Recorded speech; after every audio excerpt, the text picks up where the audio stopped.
All right. Good evening, everyone. See if people are filing in here. So it's taking a little while for folks to come in. We got a poll right there. So if you want to let us know what found you here and what you'll be doing. My name is Matt Kiesner. I'm an instructional designer here, and I took the ACT. And so we'll talk about this new enhanced ACT and what that means for students. I know that we have a kind of a mix of people. I was looking at some of the pre-registration. So I know some of you are students, and some of you are parents, and some of you are educators, counselors, and whatnot. I'm happy to have everyone here. I'll try to speak to everyone's um, role in that in the college admissions process, whether you're trying to get into college, you're trying to get your student into college, or you're trying to help all your students to get into college. We definitely have a Q&A, so if you have any questions about the test, we'll definitely do a Q&A after. Just throw it in there as we go along. But yeah, let's get this one going. So um, all right. So first off, we'll just talk about what a recap of the enhanced ACT. I know I'm sure some of you know a lot about this stuff, um, and some of you are probably like still trying to figure it out. But I want to make sure that like before I get real in the weeds, because this is going to be kind of an inside baseball kind of presentation. This is for the the deeply nerdy love of tests. Then we'll talk about my experiences as a going in there and doing it. Talk about the score report. There isn't a score report. That's the spoiler. And then we'll talk about for those you who are current juniors or are parents of juniors, how that affects you because this is the changeover year. And then sophomores and also freshmen, eighth graders, anyone else down the line in there. So if you look at some of the structural changes here, so I'm going to refer to the current paper test as the legacy ACT. I'm using the terminology that the ACT uses. So this is the test that's been pretty stable for about 20 years, um, maybe longer. It has the four sections there. And then the new test, sometimes it's called the core, but what the ACT wants to call it the enhanced ACT. So I'm going to keep with the term. So top row is classic, and then bottom row there is uh, enhanced. And so the enhanced one definitely it has fewer questions. So lose 25 questions on English, lose 15 on math. Don't lose that many on reading. It's one fewer question per passage. And then the science stays the same, though they do give you more time. The science section has always been an issue of timing on there. And so it is all like it is, you notice that it's only a slightly shorter test, and part of that is because they are giving more time per question, which goes to this thing. Again, legacy is the current to be retired test in July, and then the enhanced. And so across the board, they're giving more time per question, most notably in the reading and science sections, right? That second half of the test has always been a a pretty difficult uh, for students with timing.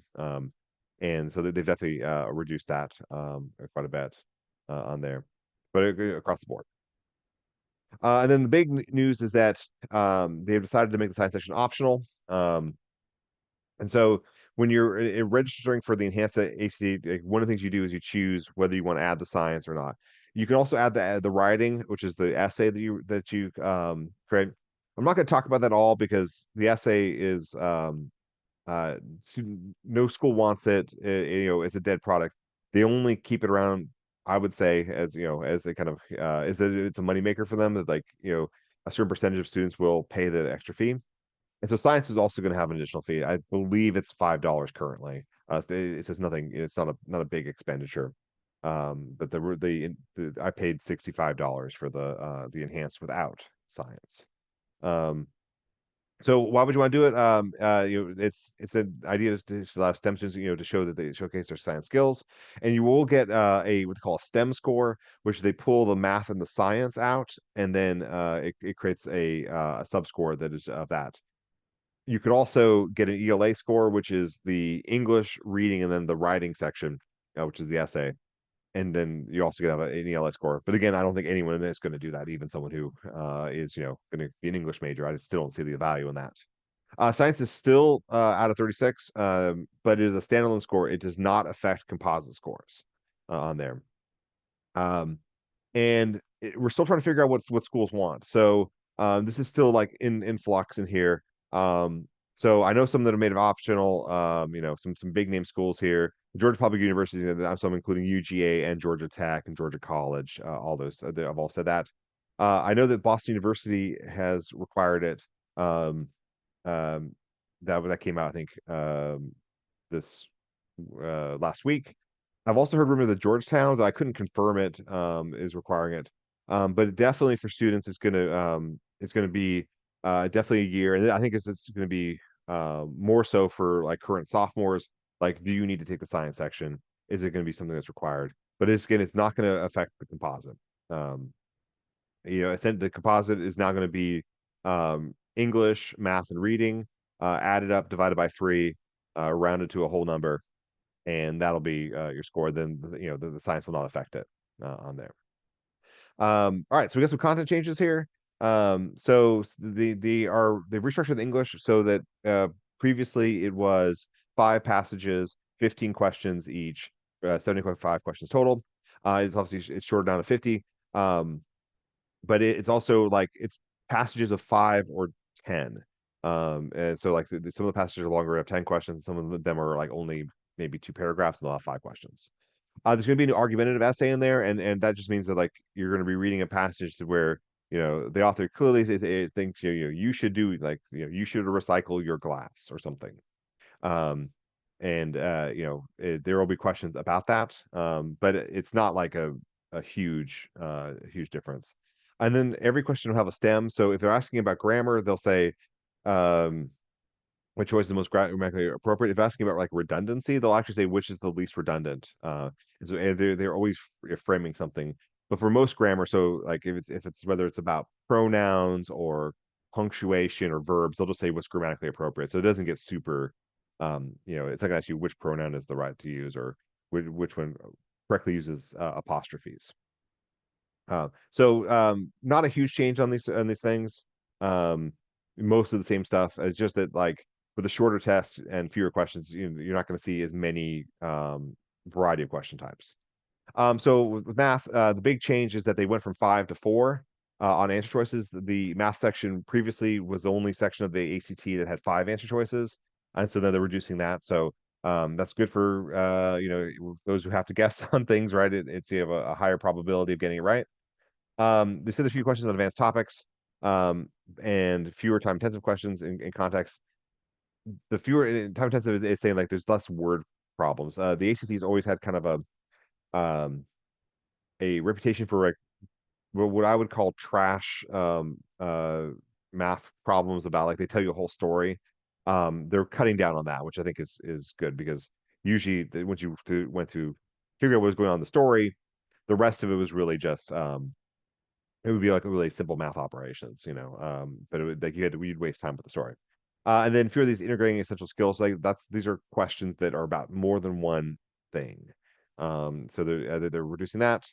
And they also have gotten rid of what they call the shared stimulus. And so what that means is that in the legacy ACT, there is a usually twice per test. There'll be like one figure or graph, and then they'll have like 3 or 4 questions that are about that one idea, testing different aspects of it. They've dropped all of that for what we can see.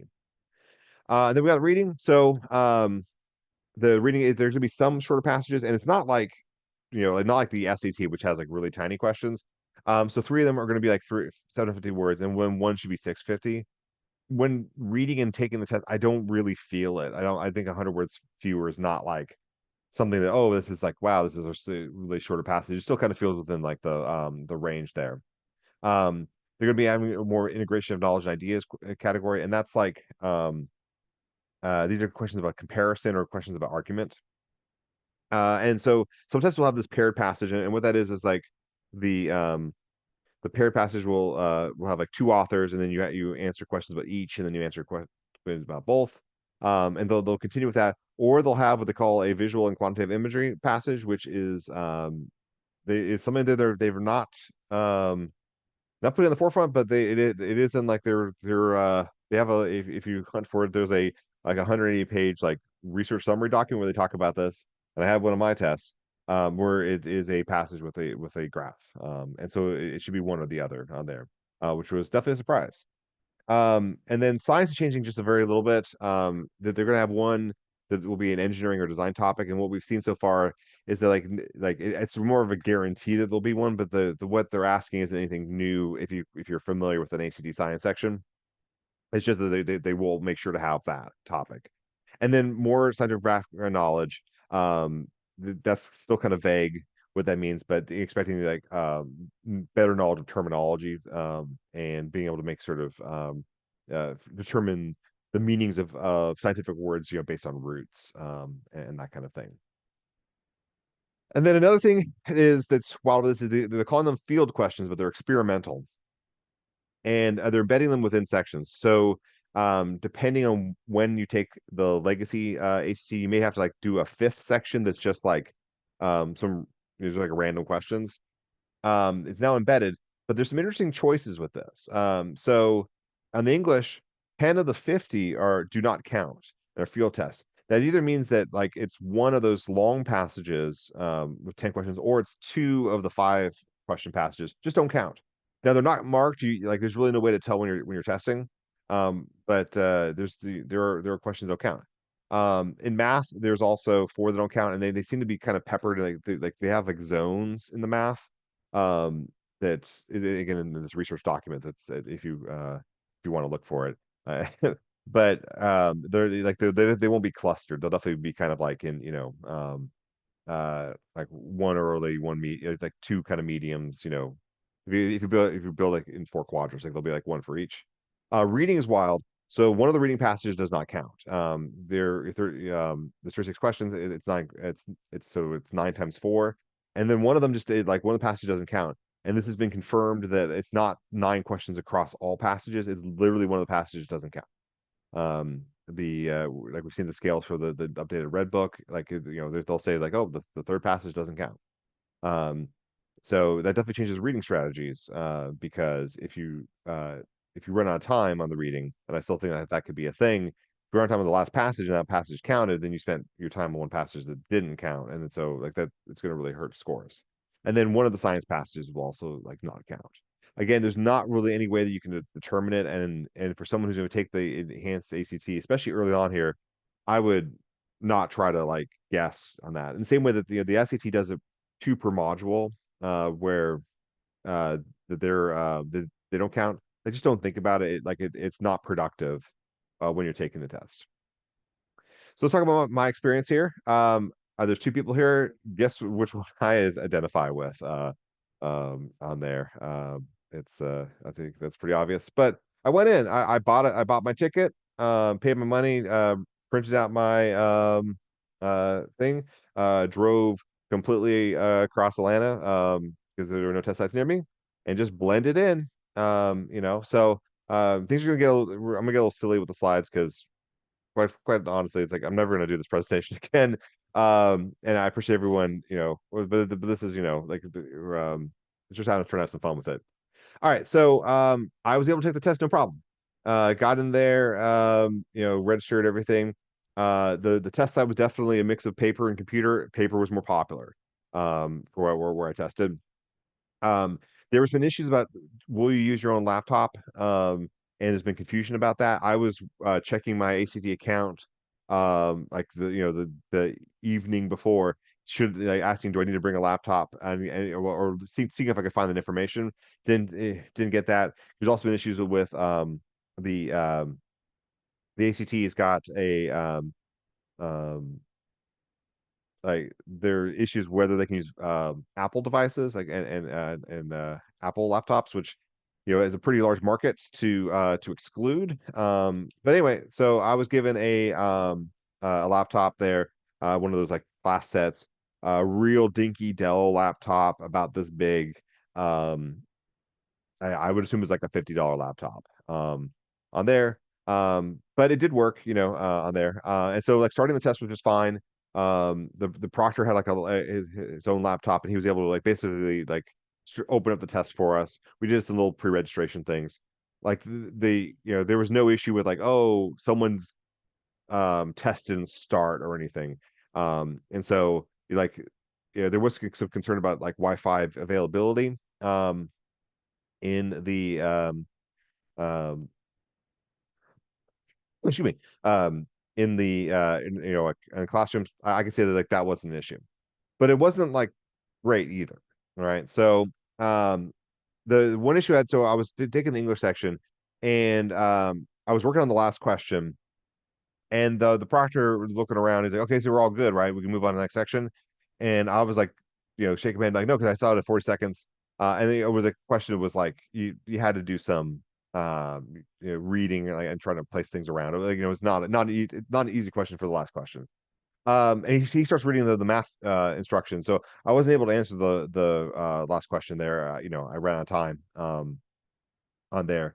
And then there was also issue with the laptops were small, that the on the bottom there, the next button was like kind of half cut off, and like it took me a second to like, after I did this first question, like where do I click on there? Um so like it didn't size right. Um the annotations on there, um I like to annotate. I like, putting notes and stuff. I put notes over all of our passage, and then I go to the next question, and then the annotations are per question, so the passage reloads, but all my annotations are gone, and so it became really disruptive. And basically, I just didn't use it because um, uh, there was no reason to like flip back to that one question to kind of see where I had, and so I did find like the reading was like it was disruptive that way. And then on English, so English is like, there's an error in the passage. And the way it's set up is that like it takes you to the line, and then you like it's highlighted, and then you answer, and you go next. And it reloads the passage, and it almost looks like a uh like it reminds me of like a slot machine, where it spins and comes back up. And so like every time I kind of felt like I was like lost my place in there. And like even if I was just like going a line down, I was like, and his other issue is that it grabs the where the highlight is, but if that may not, the highlighted part of the sentence may not be the beginning of the sentence, and a lot of times you had to scroll up to see like the beginning of the sentence, and sometimes it would be like essential. It might be like a subject verb question where you're trying to figure the verb tense, and you like the subject is on this line that they've hidden from you. And then I don't know how much this was these laptops or the or just like the interface, but like I feel like it took like 3 tries to get the to get to scroll. And so I think it definitely led to some timing issues for me that I was not expecting on there. Which again, the next time. So, around I have time on the English and math. I was rushed on the reading. And like for me, like the legacy ACT, I've taken it multiple times. I don't have like I write grammar practice. I'm not confused on that section. I usually have like 15 minutes like to like review stuff. And this one, and I ran out of time on the last question. Um, I certainly think that uh, the interface was affecting me. I mean, maybe some of it I was kind of playing around with it on there. It is exactly the same interface that there are some practice sections that you can take on ACT's website for the new enhanced. It's exactly that thing. So if a student has to take it on a computer, I would strongly recommend like really getting used to that interface. Um, but it was not what I was expecting, especially since the AC's talking about, hey, we fixed all the timing issues, like you have more time per question, and you have fewer questions, more time. But I can say that my experience was not that. So I think the what's causing this timing issue that I felt um, is two things. One is that so they've removed questions, but they've removed uh, a lot of the easier questions. So for on the math section, like typically the first 20 AC questions are not terribly challenging to most people. Or I mean, I should say that, but like for like a lot of students are going to be able to breeze them quickly, right? Um, and you kind of build up a time surplus because you didn't those questions only took maybe less than less than a minute, maybe a few seconds to answer. And then you don't have that surplus because I would say that like the first math question was actually kind of hard. It was dealing with graphing. There was like graphing a cubic and um, it was um, it was not like a basic algebra question um or something about, dealing with fractions or exponents or something that are like kind of on a really, simple level. And then I think also that the computer interface definitely slowed me down. I think just the clicking next and that couple seconds to load the next screen does it gets cumulative, on there. And so I was not I was not pleased with that part of the testing experience.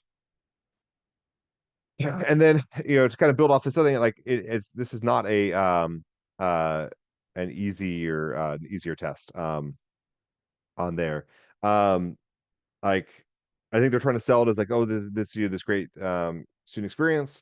It's still a tough test. I mean, like the on the English section they got rid of a lot of the easy questions. And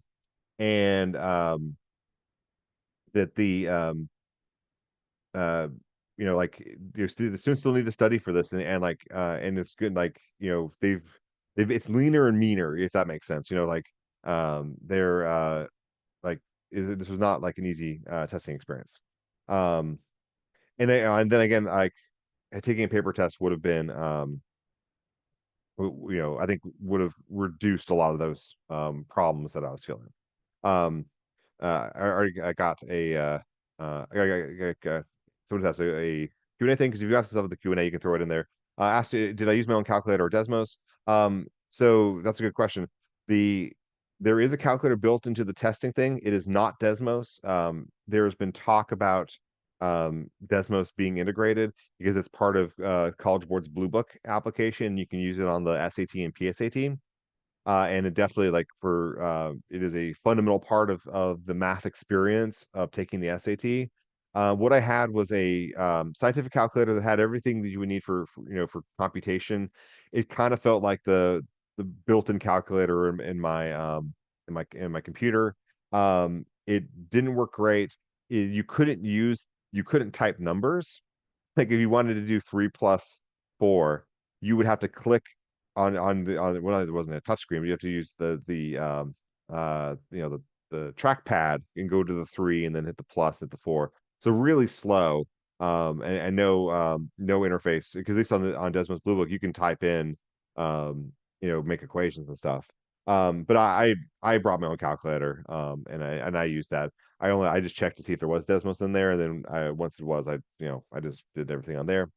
Another question you might have is like, did I have scratch papers? Like, yes. They did a really smart thing is that once you get in there, you get like your room assignment, and it's like so it has your name on it and like where you need to go, and then you can use the rest of that page, um, the on there, and uh, um, do that. Like you can start using scratch paper on every part of the test. All right. And the other thing is like reading was different. We knew some changes in reading, but it was definitely more than what we expected and more than what they've said. And so the AC has definitely used a um a system on there of like it's the literary narrative and social science, humanities, and natural science, and it's been that rhythm for a long time. That was not what I had. It was in different order. Um, they only labeled the literary narrative as a thing. What they're doing now is they're labeling the other three as informational, not telling you what it was.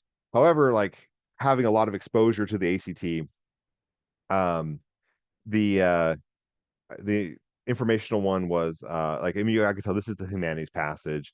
this is the natural science passage, this is the social science passage. Um, and then there was this. I got a visual and quantitative information map, what I was totally not expecting. 'Cause had not seen the. I don't know if they had released the study. Um, but yeah, it's possible you can see a chart or graph and have a couple questions about that. That was surprising. Um, and it's not something they've put forth in the practice materials yet. But just know that it is real, and it is coming. All right. So how did I do with the science section? I didn't take it. This to be straight honest. I did this for two reasons. One is that I want to make sure that I got the enhanced test. I didn't want to like sign up and then be like, oh, we moved you to the paper test, and like that I don't need to take a paper test again. And also I just don't like the science section. I'm very like I'm happy that they're pushing it aside. I think it is a not a real good test of like scientific ability. It's like it's your it's about making inferences about stuff you don't understand um on there. So yeah, I mean that honest answer. We do have uh I do have information about someone who just took the science section, and it said that it felt normal. Like like the timing was fine on there. The engineering passage like wasn't overt, so like like like what was actually the engineering passage, it seems to be uh like I don't know, but yeah, I mean I'll be honest, I was like I signed up for the assignment, but was like I'm gonna bow out on science. Well, hopefully that makes sense. But I screwed up. I got a call from Iowa City, and I know that Iowa City is where the AC is made. And I'll say that the gentleman I talked to was very professional, very polite. I appreciate that. But like knowing that I work for an educational company, and that I broke terms of service, and I didn't know it. Um, so the oops, like I mean, it was like I didn't know I would think I was doing anything wrong. But if you work for I actually copied it from the um from the terms of service that he sent me. And again, he was cool about it. Like, he was just like, hey, I know you were doing this for like, you want to help students out and stuff, obviously I wasn't there to like disrupt any other, any kid taking or anything. I just wanted to just know things. I get it, and it's new, and I wanted to experience it. But I acknowledge that I messed up. And obviously I won't be doing it again. But I was canceled. So then the guy was nice about it and was like, hey, like he sent me an email. He's like, oh, wow, you would have got a 35. Which I'll take is I didn't answer the last question on two of the sections there. I wasn't sure how my score was going to look. I mean, probably was going to be a good score, but I thought that was it was pretty good and comparable to other times I've taken the ACT. Um, but like no way, and I said thank you. I was not expecting that. I appreciate you sending that. He was very clear, like no more information, and I can't give you section scores or any other. I just don't have that info, so I'll take it. I'll take the win. um but yeah, be known that adults, that they'll let you take it, but then once the check clears, you might have some issues on there. But I actually know more about my scores than like everyone else, because as far as I know, unless they did something real late tonight, no one that that I have noticed in the internet, um or in any other circles of students that we work with, has their enhanced scores yet. Um I was like, I made the slide. I was like, okay, I'm gonna put in a score report when once we get one from a student. And so we don't know that. I mean, I'm really curious about how like they're going to talk about the field test. Knowing that like one of the reading passages doesn't count. Um, and so I was looking at the someone on a student on Reddit was saying that they contacted AC customer service and said that like, oh, it's fine. It may take up to 8 weeks. And so this, you know, we'll see. But I don't have any information about this. Yeah, I was really hoping that something would show up, here in the last couple days, but I can confirm that it's not out yet. Okay, so let's talk about like I'm gonna talk about 11th graders. I'm talking about then grades younger than this. And I see some questions there. I'll wait to the end. But if you still have questions, throw them in there. It's starting to pile up. Um, okay, so if you're a current junior here, finishing up your junior year, my recommendation and our general recommendation would be stick with the paper test for June and July. Um, the reason for that is not that the new enhanced ACT is bad. It's just that testing on a computer offers no advantage. And it's like my job is to be good at testing, and like be an ace on this kind of stuff. And like I had some struggles, right? Um, so I don't see any reason for anyone right now to sign up for that enhanced test. Additionally, it may be actually really hard to get that test. Like we were looking around, like there were no testing sites like in the Boston area, for example, or on the West Coast. Like people in Seattle were like, they have to travel like 50 plus miles. Um, so I was lucky that where I live in the Metro Atlanta area, like there were options. It actually was like one of the like kind of some of the peak spots there. So like saying that you can just go in and take it, like that may not be the case. And I still had to travel like completely across town to take it. Um, and so it wasn't convenient for me. I just there were, but if I did a paper test, I could have taken it within 10 miles of my house. Um, all right, so in September, the legacy ACT is being removed for national test dates. And so the enhanced ACT will be available on paper. It's going to be that same test, the same structure we just talked about. Um, and all of the, I don't have any concerns or reservations about a student taking it in September, and I don't have any concerns with a student who had taken the legacy test, who's a junior who's been taking the legacy test, and just needs a point or two to get that college right where they need to be for colleges. No problem with um going forward and taking that enhanced test, but I would take it on paper. There still may be opportunities to take it digitally, but based on my experience, not would not recommend. No, but I think if I did it on paper, I would have had. I don't think I would have had a timing issue. I think I'd be fine. And I don't think switching is a big deal. There's not like there's uh, no new English rules. There's no new math concepts. The reading's a little weird, but you can roll with it. Um, and if you've already taken the legacy, there's really no reason to take the science section because like they're going to be pulling it out for your super score. Because like going forward, once the July test has happened, if you take if you report your composite with the legacy, you'll have the science on there. But if you use a super score, science is pulled. Like it's not part of your super score anymore. Which I know that there's been some confusion about like how they're rolling that out. But composite and super scores are two different things. Super and make sure I'm not speaking too much inside baseball. A super score is when you've taken the test more than one time and you're pulling your best section scores. But if you do that, the science will be pulled out. And then you really need to check if the college wants it. I think we'll know more in by summer. But I think like we're seeing that already some Harvard and Stanford said no. And so I think a lot of schools are going to get in line and just be like, yeah, it doesn't matter. The same thing happened when they did they made the SD made the essay section optional. A lot of schools just removed it so much of the SAT like just took it off even before the digital change.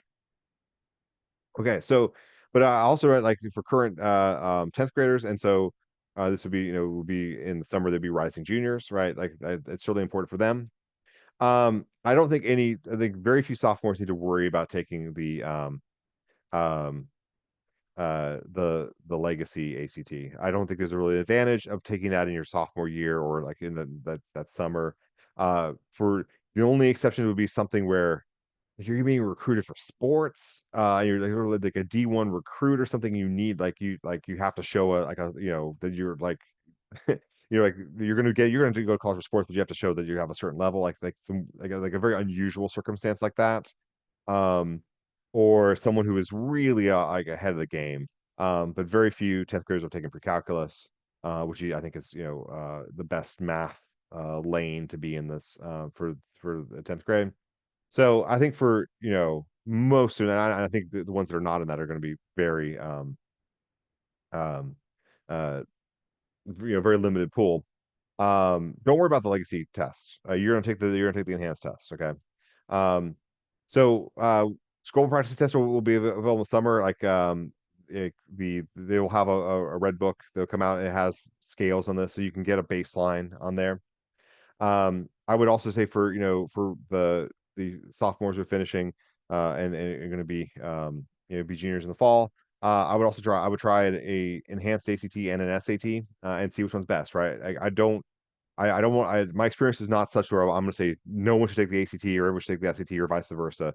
I think that it's good that students have a choice there and do it that way. And then I think taking it in the school year will be no big deal. And if you have the choice, take it on paper. Like take the ACT on paper.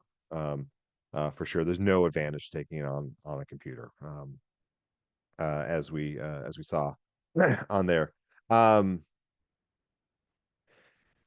excuse me. There you go. All right. Um, now there's like one caveat that school day testing in the fall will still be the legacy test.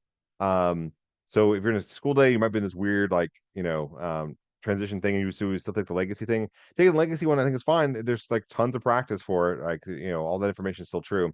But that's only if you're taking it during a school day, and then the school day testing goes to the enhanced test in the spring. But I do want to acknowledge like some are going to have to take it digitally. So for quite a few years, the AC has only used digital testing internationally, and that's going to continue. So currently, international students will take the legacy test on a computer, and then and when I say international, I should be um, uh, I mean like someone taking a test outside the United States, not a international student in the United States. If you're taking the test in the United States, it's going to be what we're discussing. But if you're international, as in someone who's not living in the United States, even if they're a U.S. citizen, right? So they're taking the legacy test via the computer, and they've been off doing that I think since like 2015. It's been a while, and they switched that for test security and stuff. Um, so the international C switches to the enhanced AT in September, and I assume it's going to be using that same platform. Um, and so there's not an option to take it on paper. And then I also suspect that there'll be some school day testing that'll be on computer just because of um, you know the the faculty administration thought, oh, that's easy. We do our state testing on the computer. Why not this? Um, all right. So if you have to take it digitally, and again, I don't recommend it, but I recognize that some are going to have to do it. Taking a digital time practice test is essential and get used to it because it burned me for sure on there. There are tools that are, and some of them are useful. There's an answer eliminator, which you can like use it. Like I don't like choice B. You can block that. That works great on English. I mean, guess you can use it on math, but it's a little weirder. And then it's great on reading, right? So you can get rid of the trash answers. And then know that like some of the things are not really useful. The annotation is not intuitive, and it's like it doesn't stick to um the passage. Also opens up like a little weird annotation window that no matter where you put it, it's going to block text. Very weird design. Um, and then the calculator is there's no advantage. It's not a Desmos calculator. None of that. Um, I would make sure you bring a calculator test to make sure have the calculator you use in math, whatever your graphing calculator, whatever it is. Don't rely on the calculator on in there because it's slow. Um, and then they're going to be using you have scratch paper through every section of the test. Get used to using that. Write summaries and reading. Like even like may even scribble out like some things for in English for like some of the harder questions, and definitely write down math on there. You're gonna have to do things like draw the figure on screen, and the geometry. There's no way to interact with it on the figure. So, all right, and then I kind of like have a you know secondary question. They're like, oh, so am I saying what about the digital SAT? which has been digital here for a little while now. Like, so should you avoid digital ACT? Because I know I'm talking negatively about the enhanced ACT digital experience. I have none of those concerns with the SAT.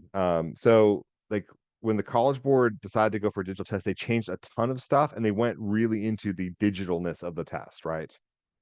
There is like for reading, it's one question per passage. And so like you don't have to scroll like any and you don't have to like, like do weird things. Like you can just read, like and keep everything on the screen. And having taken a test that didn't do that, I can see why they like the advantage of it. Because trying to read and scroll, like it messes up with your spatial temporal processing. This thing I did in the pandemic, or like how taking tests online like affects things. I think the College Board they made the sacrifice that they don't test on long passages, but they did so because it makes for a good testing experience when you're taking it. Um, on a computer. And there were reports in that, hey, reading 800 words isn't really like that's not long reading. It's not like you read a chapter of a college book, right? They did the Desmos integration using the Desmos graphing calculator and like giving you like full functions. That's you like they're asking, can you be creative with the testing interface? And then they did section adaptive testing, right? So like it's a shorter test, and you like your second module is based on how you did on the first module, which again they like is using the technology to make faster. Um, the enhanced AC is not adaptive in any form. What I would say is that the ACT that I took felt like a paper test that was like just um, forced into a computer interface, where it definitely just like it should be on paper, as it currently stands on there. But I'm not against digital testing. I'm not trying to be like a anti-technology or anything. I'm on a computer right now. All right. But whatever it is, like we're down with it. We're ready. So, we're writing an enhanced AC curriculum book right now. It's what I've been doing. That's why I took the test for research and development. So we'll have a new book. We'll have two mock tests. One of them's already ready, but we need to get the scoring scale all ironed out. And then you will be able to take it in both a paper and digital form. And then SAT, like we've got all kinds of stuff on that too. We got four mock tests. Sorry, to the test that are proprietary, and books on that as well. So we have some questions. I see that I'm already getting some backlog here. So I'm going to start talking about that. But if you have questions here, we got plenty of time to talk about the stuff. All right. So one question was, did you use calculator Desmos? I used my own calculator because there was no Desmos on this test. All right. All right. Also a question: have I taken a paper recently taken a paper ACT or just the April computer? Um, I have not paid to take one for it's been like it was like 2015. However, like my job is to do curriculum. So I'm looking over, any practice tests that they give, or where they do have those like the TIR things. And so I've been, I know what the classic one looks like. But no, I did not like decide to take the February one and then the April one. Uh, you know, just they like to see the comparison on there. I mean, honestly, they didn't cross my mind. And I don't think that the company would have been too happy about the extra budget on there. But also, like, I feel like I know the legacy ACT. Like, I wouldn't expect any surprises on there. Um, on there. And I did look over the February test because it's one of my students took it, so we reviewed it. So that felt like an ACT like on there. But hope that makes sense. Okay. Someone asked about how does the new format change your view about who should take or take the SAT versus ACT? Well, I think that question came before I did the slide. I think that that student choice is good, and I would suggest that students try um, the uh, to try both. I don't think there's one test is better for all students on there. So my suggestion is don't rush to take the digital test on there because but when it comes time in September you can take the enhanced test on paper. I don't really have any concern, but I think that will be a thing where um, a if someone who wants to, like, I think the ACT will still get the kids who don't want to test on computer, like if I don't like the eye strain of it. Um, and the SC will get the kids who want to test digitally. All right. So someone asked, I heard that the new enhanced ACT was actually more difficult. Do you agree with that? Should you study and prep change in some way? Yeah, I mean, I would agree in like, well, it's not that it's more difficult in the sense that there's harder things that like we've never seen. There wasn't like, oh, I can't believe they asked that question. It's that they took out all the easy questions. And so like, I wasn't like thrown for a loop a lot of the time. And I mean, there was some hard math, but like I expected to see hard math, right? And the AC's always been kind of like the upper limits of their math has always been kind of nebulous, and like they do kind of push, like they've been adding function inversions recently, and so I like seeing one new concept on an AC test is kind of like the next step. Um, feels pretty normal to me.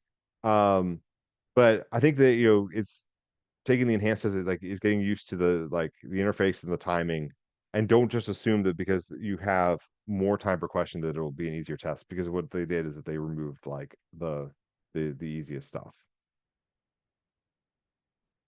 All right. Um, yeah, so someone asked about the enhanced practice tests the summer. Do you know which month the book will be out? Yeah, so there is a official red book. I believe the release date is next week, maybe like May 6th or something. But it exists. Like I've seen it. Yeah, oh, confirmed. It's May 6th. And so like it's already, you can already pre-order on Amazon and stuff. I have I've already got a preview copy of it, not to spoil much stuff, but I've already looked at it. So I can say that it is like it has scoreable scales and stuff um on there. So yeah, that'll be out shortly on there. Um, but the July test is if they're actually about July and September. July is going to be you're unless you're able to take the enhanced test via computer, it's still going to be that classic ACT, which is going to the legacy one is for most test sites on there. I imagine that July there would be very few of like the digital tests because it's like schools are closed, and like it's one thing to open up the the doors and like turn on the lights and then give a kid a paper test. It's a whole other thing to make sure that you have 50 laptops charged. Like so I don't think a lot of places are going to be offering the July digital one there. All right, questions keep rolling in here. So do we know how AC is going to equate to the June test? Are they going to equate fully before the test, or curve a bit after test is administered and see the raw scores? I think that's what they're doing. I mean, they haven't released the April tests, right? Yet. So they're clearly fussing with the numbers. I'm surprised that the guy even told me my composite. Because there's a delay, and I imagine it's psychometric stuff and trying to get it. The On their research studies, they found like it's like the legacy and the enhanced, like the scores are pretty similar, except on the low end of the scale. And I wonder, like, because it's so hard to take the enhanced one, like there was very few places you could take it, that like if that's skewing the data, because a lot of major cities didn't have testing centers for it. So my guess is they're probably trying to figure out like the kids who got 20 and below on their scores and figure out that scale. But that's just conjecture. I'm not sure on there. All right, moving through. Um, our equivalency charts available so that students take one of each can see they perform better. Yeah. So the equivalent like I think what they're saying is a 36 is a 36 and a 30 is a 30 and a 25 is 25. Now, obviously, like the number of questions you get right is going to vary, right? Because like you have fewer questions on this new test, so obviously, but they're like just like what the SAT did when they changed. They said like an 800 is an 800, a 500 is a 500. So they're not, they want to have it be um they're saying like, it is equivalent. And knowing how colleges responded when the SAT or the College Board did that with the SAT, with the digital test, and even like, changing it pretty radically and removing subscores and stuff, colleges just rolled with it, right? So I don't think any college was like, oh no, like we don't trust this, a digital 600 on the SAT is not the same as a paper 600. No one cared, right? On like the admissions board, at least to my knowledge. So I'm assuming the ACT is just going to follow suit with that. Uh, all right. How many tests are in the red book? Yeah, there are 4 tests in there. There's also some digital stuff that they say that is also available on there. But I tried to log in there, and the digital stuff goes live May 1st. So I don't know, like if it'll be the same 4 tests in a digital form, or if it'll be additional stuff. I don't know. That's my work for for Thursday, is to look at that. But yeah, there's definitely 4 tests, and I will also tell you that they are adaptations of the most recent red book. Like they took those tests and changed them. And like they also cut down the questions, reorganized some things.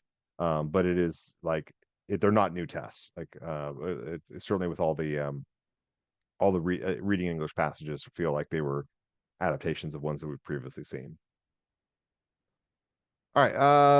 I think this might be my last question here. Oh no, okay, one just popped in. All right. Um, so uh, the ACT equates the June test based on the raw score analyzed from the June test results, and they would effectively be curving the results. And if more well prepared students are being advised to take the paper test, then the students will be taking the enhanced test are going to be less prepared groups. So is there an advantage in taking the enhanced June? Okay, that's some real inside baseball there. I appreciate it. I I mean that's conjecture, um, right? So I don't know.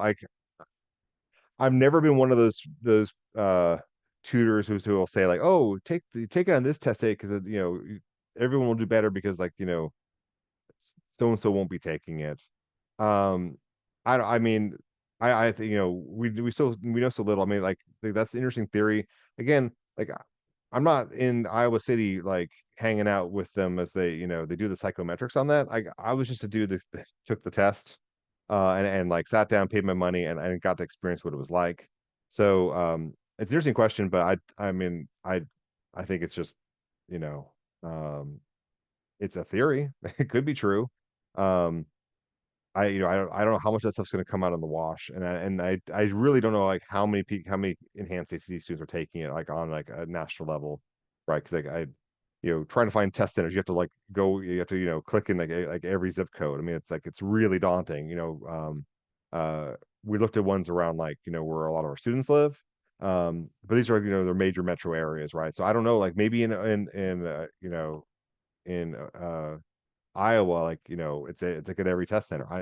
Because that's their home base. I don't know.